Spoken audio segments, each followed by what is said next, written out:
صلی اللہ علیہ وسلم کے حکم کے خلاف ہے تو آپ کے عمل، آپ کے حکم، آپ کے قول، آپ کے فعل، آپ کی سنت کے خلاف کتنی بھی نیت اچھی ہو وہ اچھی نہیں ہوتی، کیونکہ جس اچھی نیت سے نیکی کا وزن کم ہو جائے وہ نیت اچھی کہلانے کا حق نہیں رکھتی۔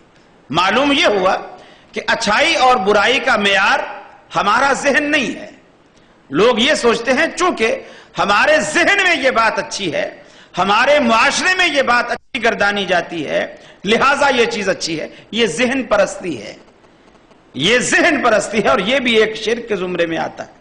میں آپ کو چھوٹی سی مثال دوں، رسول اللہ صلی اللہ علیہ وسلم میدان عرفات میں مغرب کا وقت ہو گیا اور آپ صلی اللہ علیہ وسلم نے قافلے کو، یہ حج کا موقع ہے، آپ نے قافلے کو حکم کیا کہ جلدی سے یہاں سے چل۔ حضرت بلال سمجھے کہ رسول اللہ صلی اللہ علیہ وسلم مغرب کی نماز کو بھول گئے۔ الصلاۃ الصلاۃ یا رسول اللہ، الصلاۃ یا رسول اللہ۔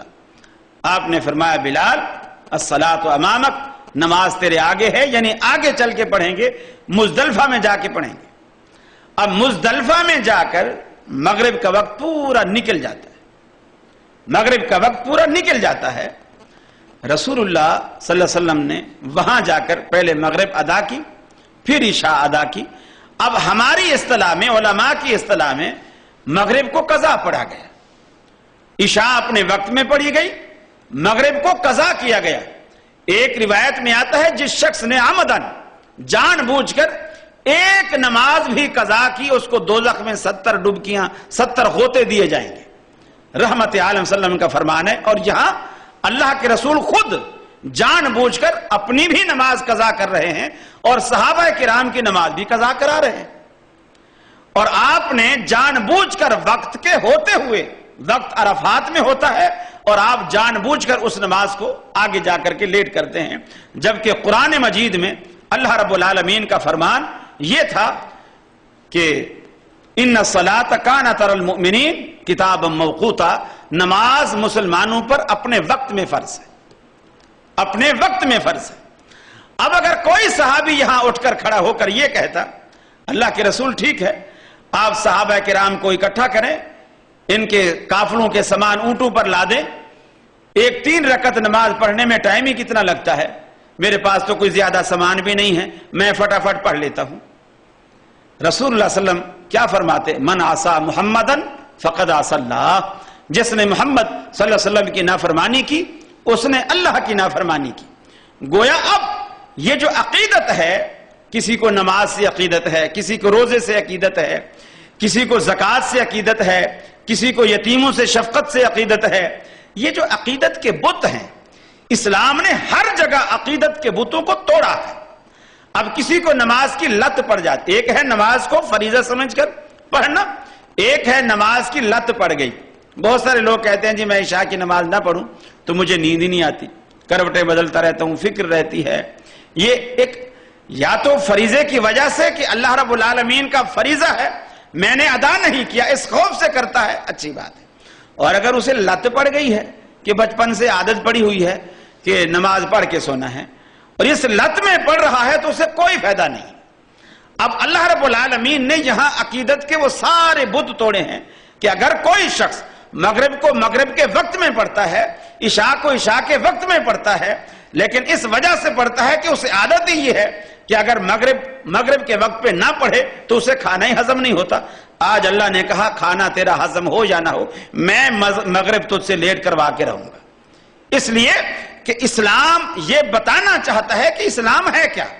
تیری عقیدت کا نام، تیری چاہت کا نام، تیری پسند اور ناپسند کا نام اسلام نہیں ہے، بلکہ اسلام وہ ہے جو اللہ رب العالمین نے محمد رسول اللہ صلی اللہ علیہ وسلم کے ذریعے آپ کے قول سے، آپ کے فعل سے، آپ کے عمل سے، آپ کی تقریر سے صحابہ کرام تک پہنچایا، وہ پورے کا پورا اسلام ہے۔ اور حج ایک ایسی عبادت ہے جس کے ذریعے اللہ رب العالمین نے عقیدت کے بے شمار بتوں کو پاش کیا ہے۔ آپ اسی طرح مینا میں دیکھیں، حالانکہ رسول اللہ صلی اللہ علیہ وسلم کا فرمان ہے بیت اللہ کے اندر اگر کوئی شخص ایک نماز پڑھتا ہے اللہ رب العالمین کہ ہاں اس کی گنتی 1,00,000 ہوتی ہے۔ بیت اللہ میں اگر کوئی شخص ایک نماز پڑھتا ہے اللہ کے ہاں اس کی گنتی 1,00,000 ہوتی ہے. لیکن 8 ذی الحجہ کو فجر کی نماز پڑھنے کے بعد حاجی سے اللہ رب العالمین کہتا ہے حرم چھوڑ دے, بیت اللہ چھوڑ دے. اور مینا کی جو فضیلت بیت اللہ کی حدیث میں بیان ہے, مینا کی وہ فضیلت نہیں ہے کہ مینا میں جا کر نماز پڑھو گے تو وہاں 2,00,000 کا ثواب ہے, وہاں 1,50,000 کا ثواب ہے, کچھ بھی نہیں. حدیث میں مینا کی نماز کی فضیلت کا ذکر ہی نہیں ہے. لیکن جس جگہ صراحت ہے کہ بیت اللہ میں ایک نماز 1,00,000 کے برابر ہے, اس نص صریح کے ہوتے ہوئے اللہ رب العالمین نے وہ 1,00,000 نماز کا ثواب ہم سے چھڑوا دیا. اور پہاڑی علاقے میں بالکل ویرانہ ہے, جنگل ہے, خیمے لگے کھڑے ہیں, کچھ بھی نہیں, وہاں جا کر کے بٹھا دیا. اب جی یہاں تم ظہر بھی پڑھو, عصر بھی پڑھو, مغرب بھی پڑھو, عشاء بھی پڑھو, اور پھر دوسرے دن صبح بھی پڑھو. یہ 5 نمازیں تم یہاں پڑھو. اب کوئی کہے الہ العالمین, ہم تو پاکستان سے, ہم انڈیا سے, ہم بنگلہ دیش سے, ہم دور انڈونیشیا سے, پوری دنیا سے, ہم کہاں کہاں سے کرایہ بھر کر, خرچہ بھر کر, اتنا پیسہ لگا کر ہم یہاں آئے ہیں بیت اللہ میں 1,00,000 کا ثواب پانے کے لیے, اور تو نے ہمیں یہاں سے نکال دیا. تو اللہ رب العالمین اصل میں ہمیں یہ بتانا چاہتا ہے کہ نیکی اصل کیا ہے. ایک چیز تجھے بھا رہی ہے, نیکی یہ نہیں ہے.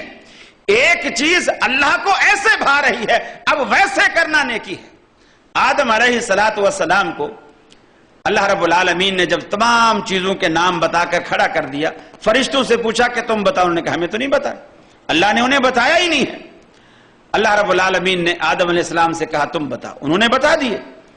اب آدم علیہ السلام کی برتری فرشتوں پر جب واضح ہو گئی, اللہ رب العالمین نے فرشتوں سے کہا آدم کو سجدہ کرو. اذ قلنا للملائکۃ اسجدوا لآدم فسجدوا الا ابلیس. فرشتوں سے کہا کہ اس کو سجدہ کرو. اب پورا قرآن مجید بھرا پڑا ہے کہ غیر اللہ کو سجدہ حرام ہے, شرک ہے. غیر اللہ کا سجدہ حرام ہے, شرک ہے. اللہ رب العالمین نے قرآن میں کہا, اللہ کے رسول نے احادیث میں کہا, تمام انبیاء اسی کی دعوت دیتے آئے کہ صرف اور صرف سجدہ کرو تو اللہ کو کرو, باقی تمام کی بندگی تم پر حرام ہے. اب یہاں فرشتوں سے کہا جا رہا ہے آدم کو سجدہ کرو. اب اگر کوئی شخص اسی کو دلیل بنائے کہ میاں دیکھو فرشتے تو بڑی نیک مخلوق ہیں, نورانی مخلوق ہیں, اور ان کے دامن میں تو گناہ ہی نہیں ہے, نیکیاں ہی نیکیاں ہیں, میں کیوں نہ فرشتوں والا کام کروں. اللہ نے فرشتوں سے کہا آدم کو سجدہ کرو, میں کیوں نہ فرشتوں والا کام کروں, میں بھی آدم کو سجدہ کروں گا. اللہ کہتا ہے انہیں میں نے کہا تھا, اس وقت یہی نیکی تھی, تمہیں میں نے منع کیا ہے, اس وقت یہی نیکی ہے. میری مانیت پہ تم اب آؤ گے, اس لیے کہ نیکی جو ہے میری پسند اور میری ناپسند کا نام ہے. میری پسند کا خیال کرو گے تو نیک رہو گے, میری ناپسند کو اپناؤ گے تو گناہگار کہلاؤ گے. تو در حقیقت یہ جو چیزیں ہم میں پیدا ہوتی ہیں کہ میاں کھانے پر ہم نے قرآن پڑھا, کوئی ہمارا عزیز فوت ہو گیا, اس کے لیے ہم نے 4 بندے مدرسے سے بلوا کر بٹھا کر سپارے بانٹ کر ان سے ہم نے پڑھوانا شروع کر دیا. انہوں نے 4 سپارے, 5 سپارے, 10 پارے یا 30 جنے آ گئے, ایک پارا سب نے پڑھ دیا. اس میں کیا فرق, کیا حرج ہے؟ پڑھا تو ہم نے قرآن ہے. میں نے یہ چند ایک مثالیں آپ کو دی ہیں کہ پڑھا ہم نے قرآن ہے, لیکن اس میں فرق ہے. اس لیے کہ یہ پڑھنا وہ پڑھنا ہے جو محمد رسول اللہ صلی اللہ علیہ وسلم سے ثابت نہیں. اللہ کے رسول کے زمانے میں بھی لوگ مکان بناتے تھے, اللہ کے رسول کے زمانے میں بھی لوگ فوت ہوتے تھے. آپ نے کسی کے ایصال کے لیے صحابہ کو اکٹھا کر کے پارے بانٹ کر یا حافظوں کو بلا کر کہ جی اس دور میں ابھی لکھا ہوا قرآن ہمارے پاس نہیں ہے, ہڈیوں پہ ہے, کپڑے پر ہے, چمڑے پر ہے, چلو حافظ بلا لو, وہ بیٹھ کر پارے بانٹ دیے کہ تم پڑھ لو. کبھی ایسا نہیں ہوا.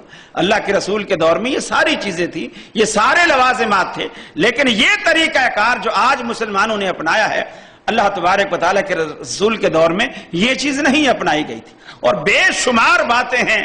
دیکھیے رسول اللہ صلی اللہ علیہ وسلم